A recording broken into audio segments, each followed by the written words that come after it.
ourselves another indictment. Obviously, we saw this one coming. Obviously, we got reports about this last week, but then again, though, today it became official. And yes, here we are once again, living through what could very, very well be, well, let's just go ahead and be honest. It's pretty much been this way for a while, but I guess you can go ahead and call this a third world banana. Really nice. How did it go? Are we getting? I think it's going great. Okay, I think it's a rigged deal here. We have a rigged country. We have a country that's corrupt. We have a country that's got no borders. We have a country that's got nothing but problems. We're a nation in decline, and then they do this stuff. And you see where the people are. We love the people, and you see where they are. You see the crowds and everything else. We have a country that is in decline like never before, and we can't let it happen. I'm going to make a little speech tonight in Bedminster, and I hope you're going to be there. Can you start tomorrow? You're going to be there. And Father, we thank you that you've given us President Trump to stand against the raid that's coming against our nation. Father, as Cuban Americans, we declare communism will not come to our shores. Father, we thank you that you've anointed him in office at this time. In Jesus' name, amen. Amen. As I'm recording this video, which by the way is being recorded here on Tuesday afternoon, I got to thinking about something, and I thought very, very long and hard about this. And I thought to myself, you know, how in the world is it that we just keep indicting the same guy over and over and over again for things that, quite frankly, will more than likely just result in a good old-fashioned fine? Then I looked at this entire thing, and by the way, this video right here is going to be pretty well heavily clip-based. Oh, also something else, too. YouTube, they decided to go ahead and, let's just go ahead and say this. They decided to go ahead and drop the requirements for monetization, but I'll be sounding off in that...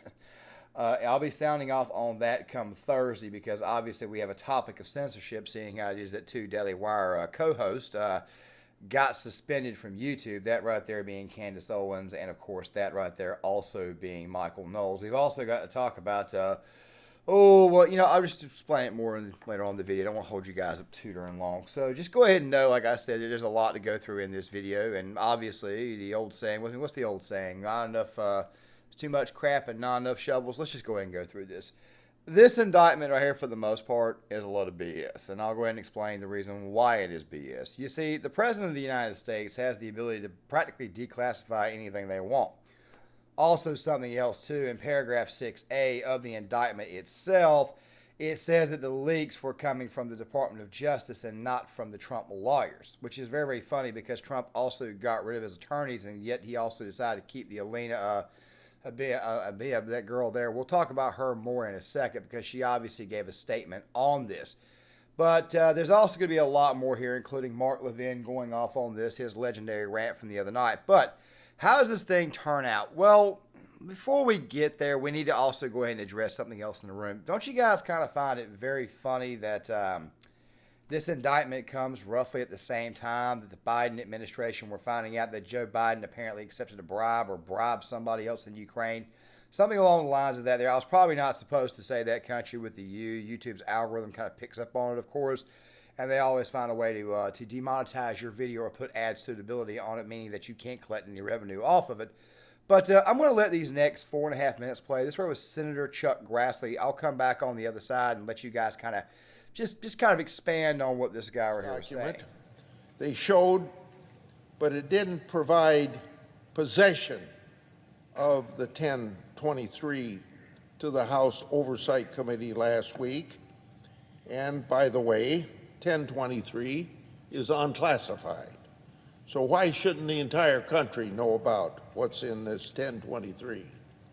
As the public knows, that 1023 involves an alleged bribery scheme between then Vice President Biden, Hunter Biden, and a foreign national.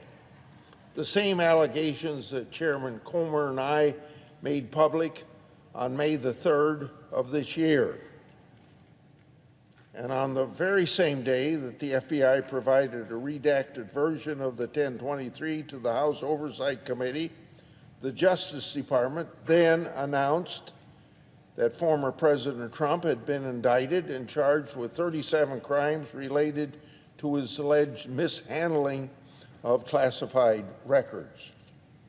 Attorney General Garland signed off on prosecuting Trump for conduct similar to what Joe Biden and Hillary Clinton engaged in. Two standards of justice in this country will turn our constitutional republic upside down. Thanks to the political infections within the Biden Justice Department and the FBI, we were well along the road for that to happen.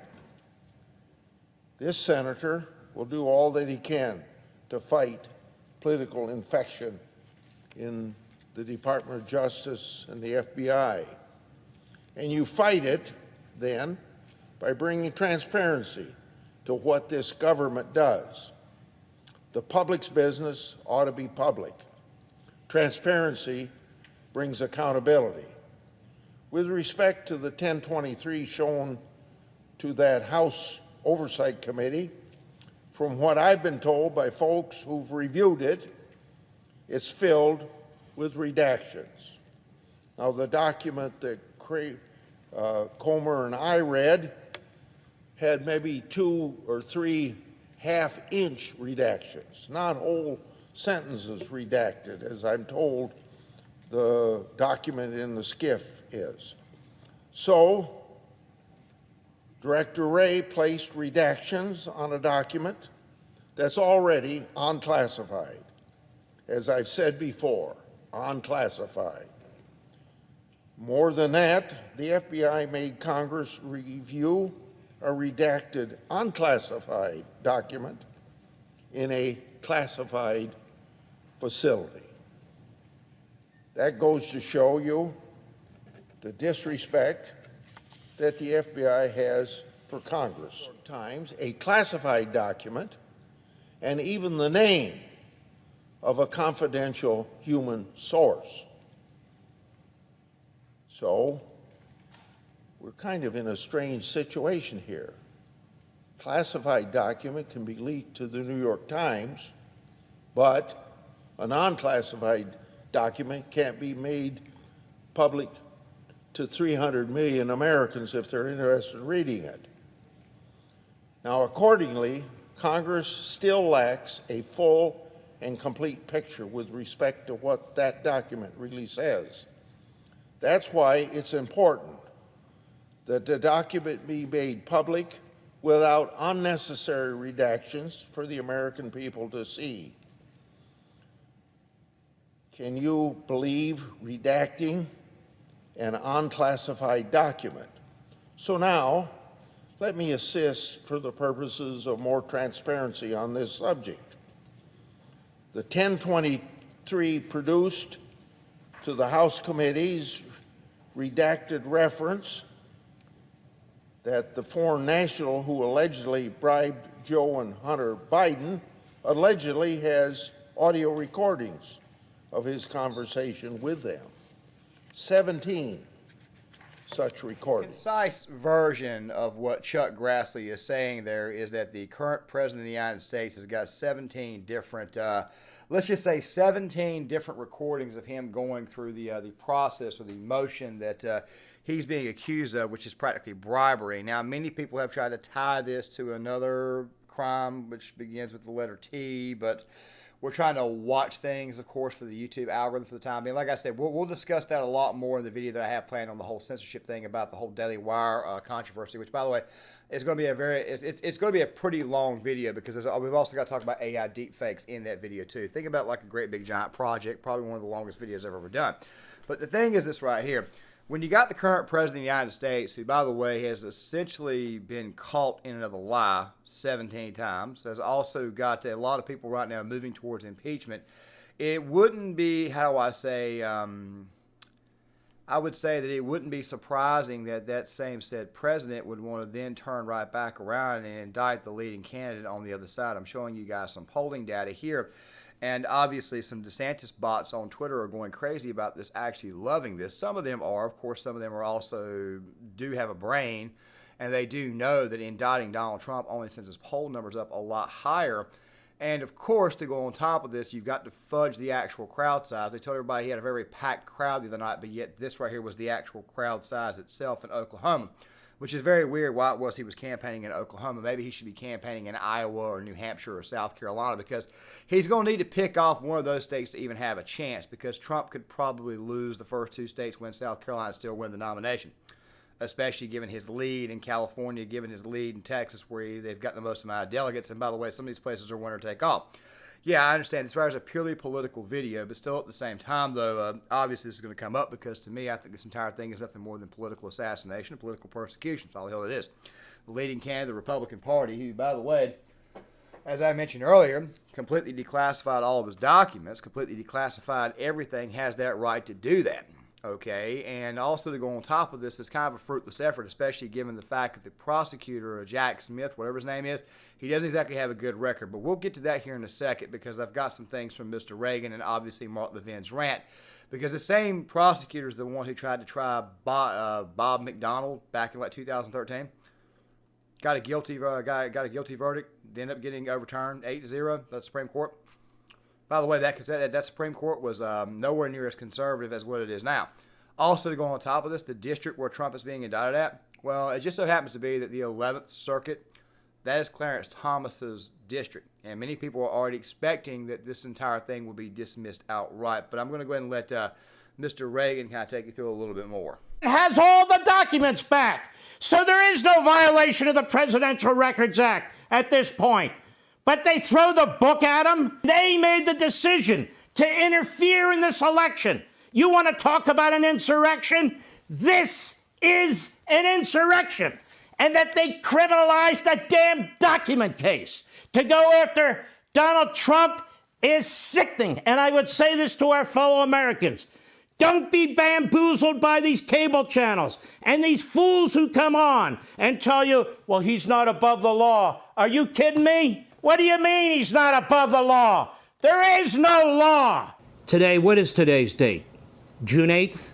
June 8th is the day of insurrection, not January 6th. A weaponized U.S. attorney, a weaponized Attorney General of the United States have unleashed the full force of the United States government against a former president, the leading Republican nominee to take on the existing president. We have never seen anything like this in the United States. We saw it under Stalin. We've seen it in other autocracies, Marxist regimes, fascist regimes, the third world. But they have taken the United States of America and they have dragged us into a hellhole. This is embarrassing. It's humiliating. And I'm going to tell you something. There are tens of millions of us. You have crossed the Rubicon twice, which has never been done. And we will never forgive you. Never, ever. And that's the bottom line. I'm done. Leftists are absurdly talking about this indictment with the utmost seriousness. They are refusing to recognize this for what it is, the political motivated persecution of an innocent man. Rather, they are discussing this as if it is a legitimate indictment, as if Trump really did something of boxes of documents in a Mar-a-Lago bathroom as some kind of proof that Donald Trump's storage of these documents was irresponsible. But it's not clear if these boxes held any sensitive documents at all. These particular boxes might just have been Trump's daily itinerary for the 4 years that he was in office. And who knows why they were in this particular bathroom. Maybe they were there temporarily while they were being prepared to be sent back to the federal government. Who knows what the context is here, and who knows what is actually in those boxes. It's bizarre to me that people are looking at the photos of these boxes in the bathroom with zero context, and they're going, Trump needs to go to prison for this. The Trump derangement syndrome has escalated to such a fever pitch that it apparently turned all of radical left New York City orange the other day. And his take was totally correct. It's no coincidence they indicted me the very same day it was revealed that the FBI hid explosive evidence that Joe Biden took a $5 million illegal bribe from Ukraine.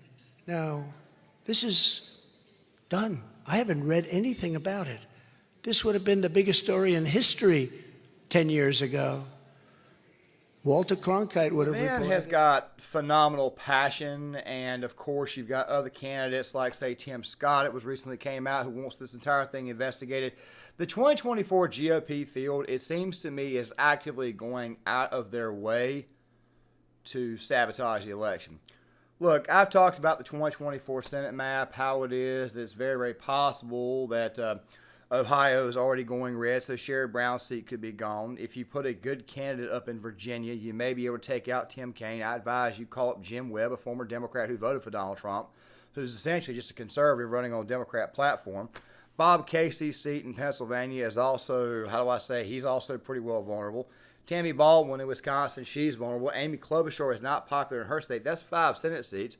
Kristen Sinema, you're looking at a third-party run, which, by the way, she's an independent. She's going to be a Democrat's going to run with a Republican.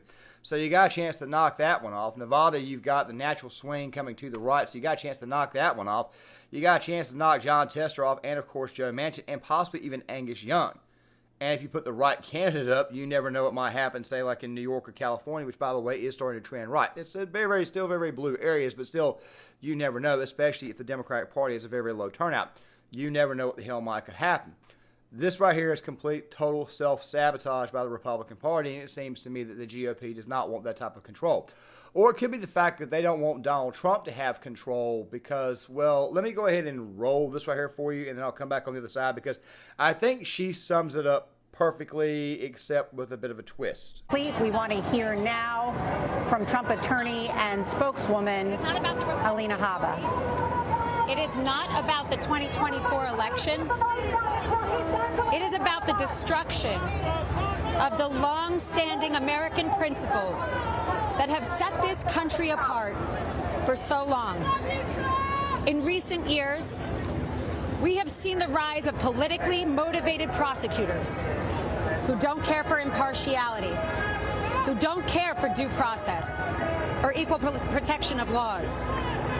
They have been quietly but aggressively cultivating a two-tiered system of justice where selective treatment is the norm. From the Russia hoax to the attorney generals to the corrupt DAs in Georgia and New York, and now this. The people in charge of this country do not love America. They hate Donald Trump. Before I get to the twist, I got to say this right quick. She's 100% correct, okay? A lot of these people just hate anybody that's outside the Beltway. That's always what it's been about. Now, you're probably thinking to yourself, dude, you don't bring up the hypocrisy of Hillary Clinton. You don't bring up the hypocrisy of Joe Biden and all that stuff enough. Well, the reason why I don't bring it up enough is because I think we're kind of desensitized to it, which is extremely sad, okay? It is corrupt as hell, and these people all belong behind a jail cell. They need to be put away. They really and truly do need to be put away, and it is a two-tier justice system. But at the same time, though, there's corruption going on everywhere, and the only solution I can come up with is getting back in office on the one-term proposition and just go ahead and primary these people out. That's really, I think, the only way you can actually do it, because the deep state itself, for the most part, is the corrupt politicians itself, and of course they use the DOJ and they use the FBI to get this done, and they also use those Poros-backed attorneys. You have to watch the way you say this.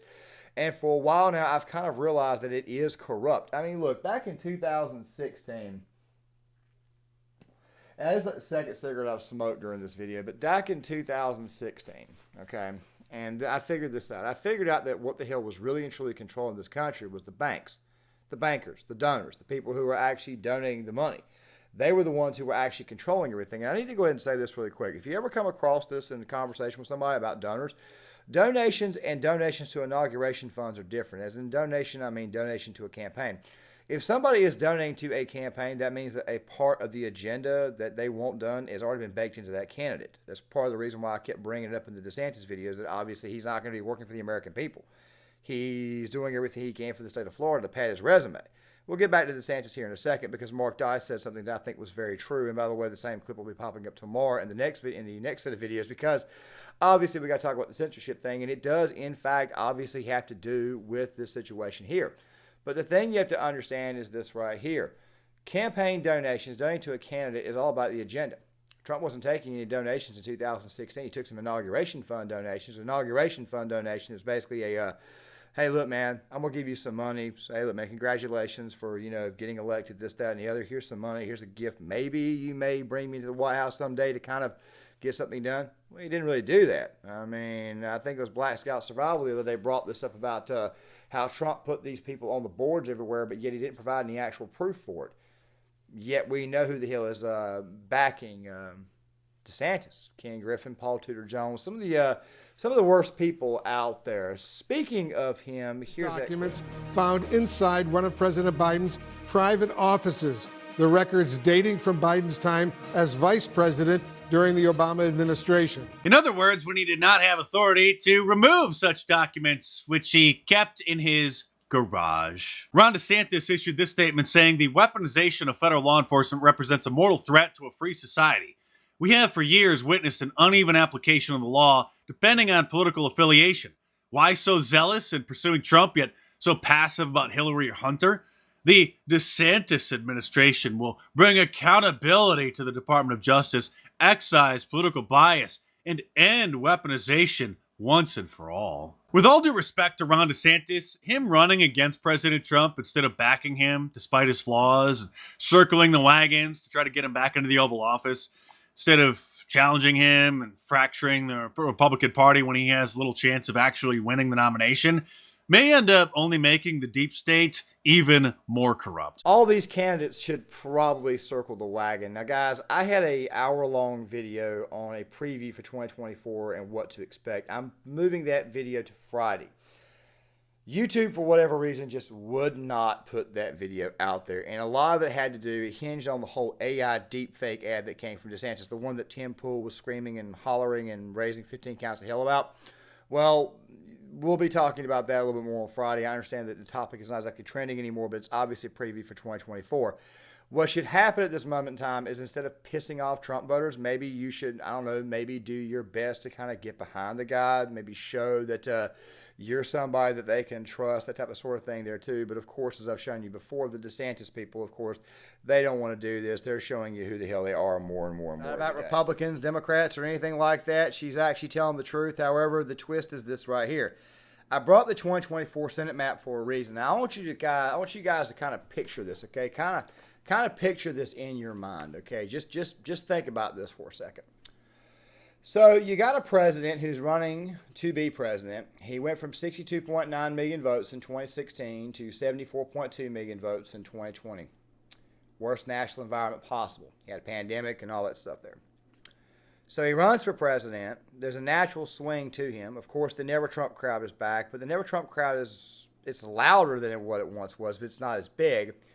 Of course, that right there being the Ben Shapiro's, the Matt Walsh's, the Meghan McCain's, the people who are backing DeSantis is another main reason why I don't trust his run. Not to mention the Dunners. I've already explained this in a few videos. But the thing you have to understand is this right here. If you have someone like Trump run for president in 2024 and say they win and say they get the turnout up, and let's just say they were able to pick off 11 Senate seats, which, by the way, Democrats are going to be spending a lot of money trying to defend those Senate seats, you're basically giving Donald Trump one term. It's basically a reform term to practically mow down the entire establishment. I'm pretty sure if he won, which I personally think he would, I'm pretty sure the very first thing he would do was focus on foreign policy and economic reforms, go ahead and get the country back on the right track, try to get the inflation issue taken care of, focus in on energy, try to reform the military. You see, in that one term, he could be a lot more powerful, especially having a Senate, not to mention the fact that in 2026, because he's not beholden to a re-election, he can practically endorse whoever the hell he wants against sitting Republicans and even sitting Democrats to a certain degree. Funny. It seems to me like he can actually officially kill whatever the hell's in the swamp if he actually wants to, because he's running on this campaign of retribution and vengeance. So you do that, and then all of a sudden I don't know, maybe you reform the justice. You see, that one term where he's not beholden to anybody else makes him a lot more powerful than any other president, especially in a 4-year term. Maybe that right there is the real reason why the GOP and neoliberal establishment is working to try to get rid of him. Also, something else too about the far left, I highly doubt that they will be, how do I say this? I don't think they're going to be as enthusiastic to vote for the Democrat candidate, especially given the fact that you've now got Cornel West who's running, now you've got Bobby Kennedy Jr. running, and you've also got Marianne Williamson running. And the Democratic Party has already said no debates. sounds to me like the Democratic Party and the establishment is about to get landslided. That is, of course, if Donald Trump was on the ballot. You see, the Democrats have already made a deal with Republicans to go ahead and put DeSantis out there, who, by the way, has got the personality and charisma of a wet fart. So, yeah, I don't see him being able to get over the finish line, especially given the fact that he's running a little bit too far to the, a little bit too, I mean, look, I'm a conservative.